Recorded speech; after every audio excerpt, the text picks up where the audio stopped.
Hey guys, welcome to the video. Thanks for tuning in. And also welcome to my bedroom. My girlfriend's probably not going to be too happy I'm showing it on YouTube, but we'll see. I don't think she watches my videos anyway, so she'll never even know. We'll keep it between us. Anyways, I made this nice cherry bench slash storage chest, whatever you want to call it. And in this video, I'm going to show you how I made it. It's really simple actually. Anybody can follow along. Solid cherry wood with a plywood top, and I veneered the edges. So I hope you stay tuned, and I hope you learn something.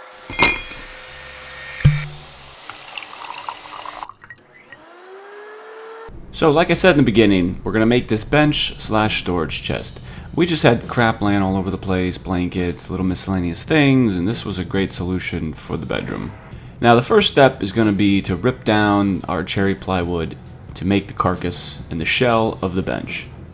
And if you're like me and you have a small shop, you don't have a full-size cabinet table saw, you got to make do with what you got. And in order to rip these down, I'm actually going to use my track saw.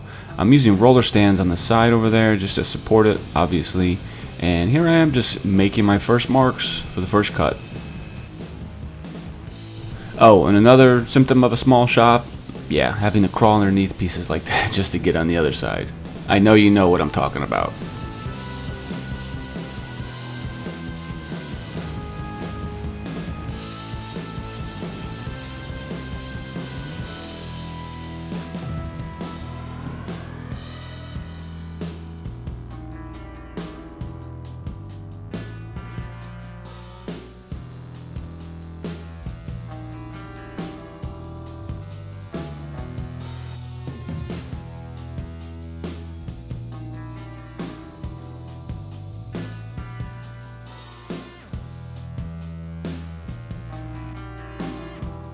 So in case you haven't been following along, I'm just ripping down all the sides, all the plywood sheet goods, and getting them into manageable sizes so I can start to assemble it.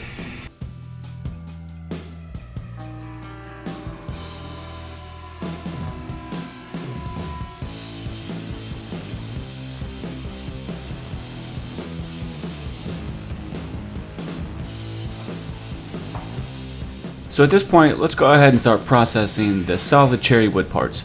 Mainly the rails for the bench, the legs, the carcass, and the shaker style fronts. Now, obviously you're watching me, you realize this is not ideal, having to flip it, make a second cut, you might not get it lined up perfectly, and that's okay. Again, I'm just cutting it down to manageable sizes, and I'm going to flush cut the ends when it's time.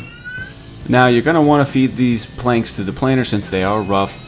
If you bought S4S or maybe S2S, you could get away with not planing. It all depends on your stock, but I had to plane down the cherry pieces that I had.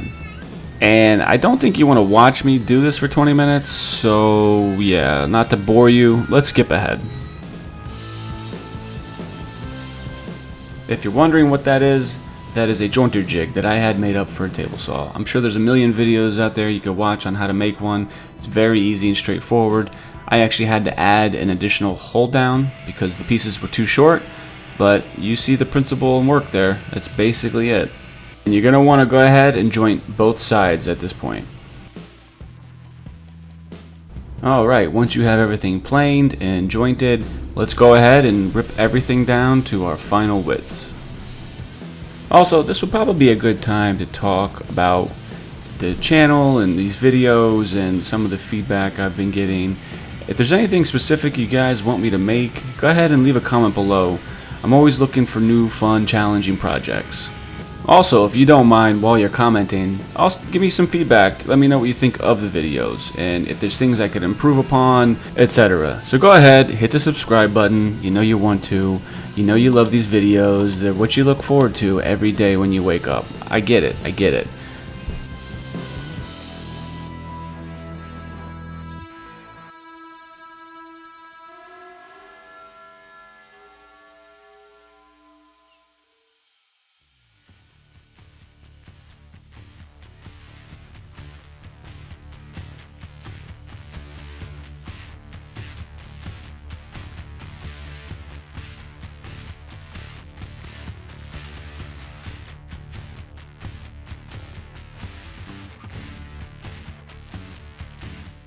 Alright, so at this point you got everything planed, you got everything cut to length, everything's jointed, etc, etc.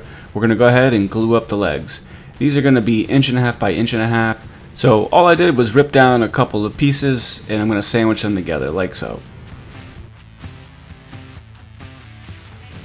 Now when you're gluing these together, you definitely want to try to clamp down as much as you can in as many spots as possible.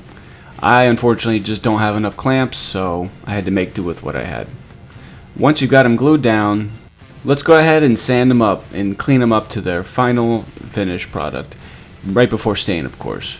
So just take your time here, go through the proper grits, and just get it nice and smooth, get all the burn marks, get all the glue marks off. Really take your time. Now, in the same fashion as the planing video, I'd prefer not to put you to sleep. I mean, that's not my intention, believe it or not. So we're going to go ahead and skip ahead.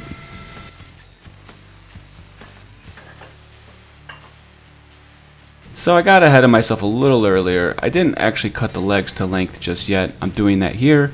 And the reason why, I need glue squeeze out on the ends. You know, if it wasn't perfectly flush, I didn't want to have to do multiple rounds of sanding.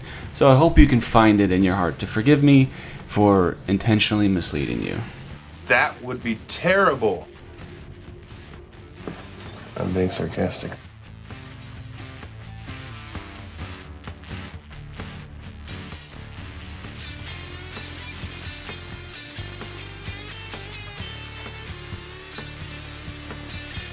Okay, moving on. We're going to start getting to the meat of the matter and assembling the shell and the carcass. And in order to do so, yes, I'm using pocket holes. Now I know not everybody's a big fan of them, I get it, but they're going to be hidden, you're not going to see them, and in fact no fastener will be seen on this unless you really look deep inside or flip it upside down. So you could use traditional joinery like biscuits or dowels or mortise and tenons or whatever method you want to use. You know, it is beautiful and it is nice, but I needed some speed with this project. And to be perfectly honest, this video would have ended up being 60 minutes long, and I know I joke around a lot on this channel and I make fun of myself, but I wouldn't want you to sit there and watch me for an hour, so yeah.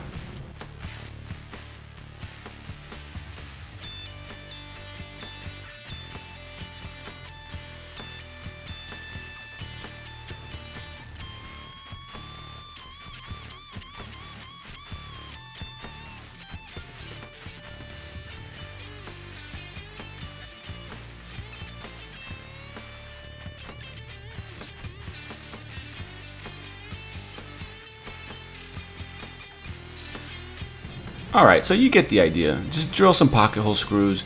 It doesn't appear too random, but at the same time, I'm not going OCD on it and trying to get it exactly to every 1/16 of an inch spacing. So just do about every 6 inches or so, you'll be good to go. Oh, and don't be an idiot like me and assemble it inside out. So that side panel actually is on the wrong side. You should be able to see the pocket hole screws, just like this long piece. They should be on the inside. Now, it's not the end of the world because we will hide the pocket hole screws on that end piece with the shaker fronts, but it's just something to try to avoid if you can. Now, if what I'm saying isn't making any sense, it will in a couple of minutes once I get to the footage, so just bear with me.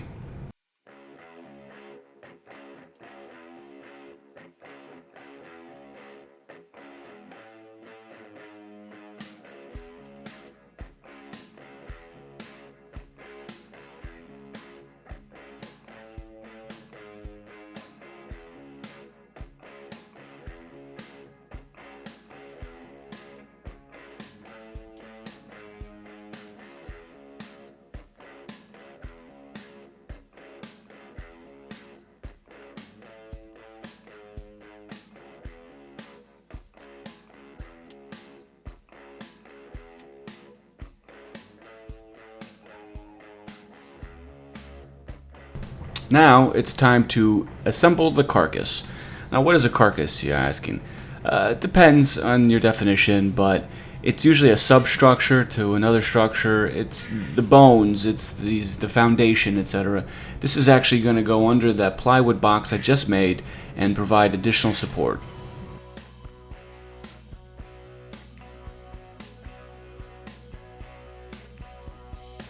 It should also be worth noting at this point, there's no one way to do any of this. You know, this isn't some exact science. There's not one specific way to assemble a piece of furniture. So, in my opinion, it's best to just experiment, to just do it, you know, and figure it out as you go sometimes. There's not always going to be a perfect plan, unless you're a master carpenter and you've been doing this for 30 plus years. Yeah. And we're getting pretty close to a finished product here. As you can see, I'm starting to put on the details. These are the fronts, and they're supposed to be a shaker style. I know shakers, so you're supposed to go top to bottom with the vertical slits, and the horizontals are supposed to be in between the verticals. Now, what do I mean by that? I'm going to pause it for a second and I'll demonstrate exactly what I'm talking about. And again, there's no right or wrong, it's just a technicality. Shaker style, they're supposed to go totally top to bottom with the horizontals between the verticals. Again, not one way to do it. Do it however you like, whatever looks best. So if you're going to comment on it, go ahead by all means, but I'm well aware of it. And hey, listen, if you're going to comment, you might as well subscribe too while you're at it.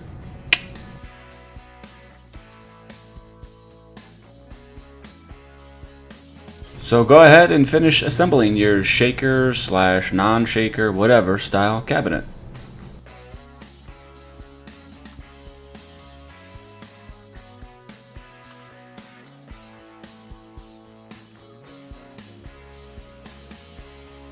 Alright, so as much as I'd like to give you the good news and say we're almost finished, we're not. We got a lot of sanding to do. Many hours, unfortunately. So if you're OCD like me, you sand every little thing you can. I sanded the inside, I sanded the bottom, I sanded everything.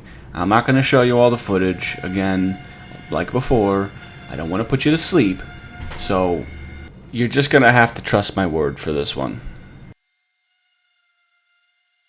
But I will take the opportunity to show my beautiful face to anybody that's willing to watch me sand this down.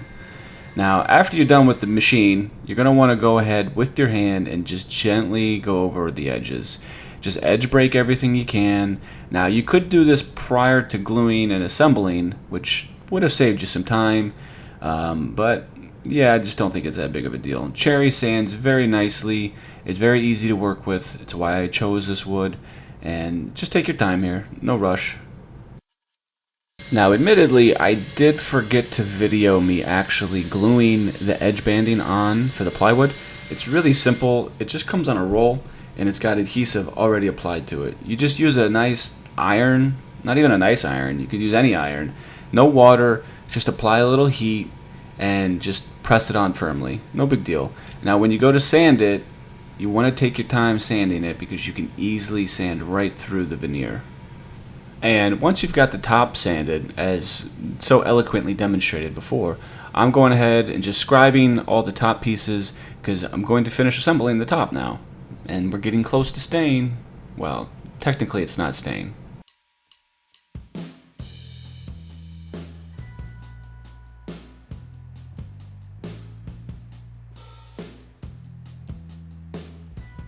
So, like most small shops, I don't have every tool there is, and one tool I do not have is a router table. Now, in order to sand down the radiuses for the bench top side pieces, I actually scribed them with just a little circumference jig, and that's it, just sanded them down by hand, as you can see. So, in an effort to conserve resources, I'm actually going to use pallet wood to make the interior box. I had some pretty decent pine pallet wood laying around, and as you can see, I'm just trying to get the nails out. Now, I used my small brain to do this, not my big brain, and I'll show you in a second. I finally realized I could just cut those nails off using my miter saw. Saved me a lot of time. So, yeah. But anyways, just go ahead, cut everything to length. You're going to want to edge joint everything. You're going to want to plane them down. You're going to want to do the whole 9 yards. And I'm not going to show you every piece of footage. Just take my word for it.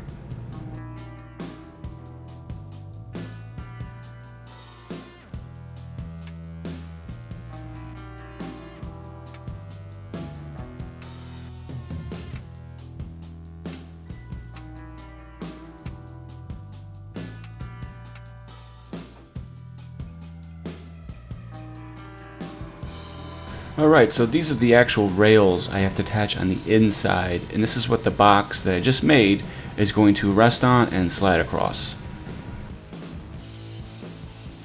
Now, it was a little challenging trying to attach these because they're actually miter cutoffs I had from a previous project, and they're triangular, so it's hard to clamp them down. It was hard to get a nail into them. Yeah, that was me cursing. So I actually just laid the box on its side, put them into position, and then used a 25-pound weight to hold them down.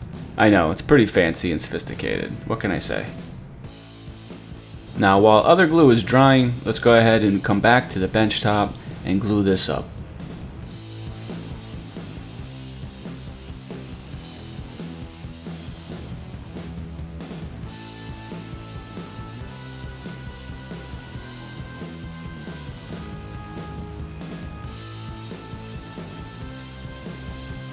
And now it's time for our sponsor. Nah, just kidding, I don't have a sponsor. I'm not that big. Anyways, this is Rubio Monocoat. It's really easy to apply. It's oil-based, and it comes out very beautiful. Just watch. I mean, it's literally that so simple. You just snap your fingers and it's done, and it looks beautiful, right? No, just kidding. If you have any questions, there's a link to some of my other videos, and I go over it in a lot more detail in there. Anyways, moving on. We're going to attach the top to the bottom now using a piano hinge that I just showed you while I was rambling on and on and on.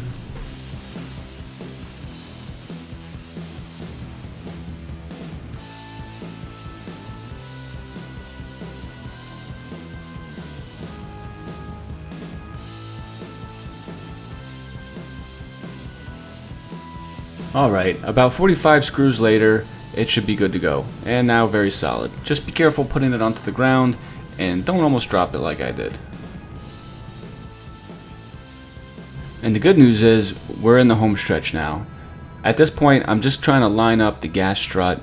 Now originally I bought a gas strut that was too strong, and it wouldn't allow the lid to be closed, so I had to go to a smaller one. So if you're going to go this route, you want to size it appropriately. Now the alternative is to just use some soft close cabinet hinges and installing them actually in the back there. Different way to go. Again, there's not one way to do this. There's a million different ways you could go about this. So ladies and gents, that's about it. Here it is, installed in my beautiful bedroom where all the magic happens. Anyways, let me know what you thought of the video, the project, everything. I do appreciate you watching if you made it this far, so thank you again, and I'll see you next time.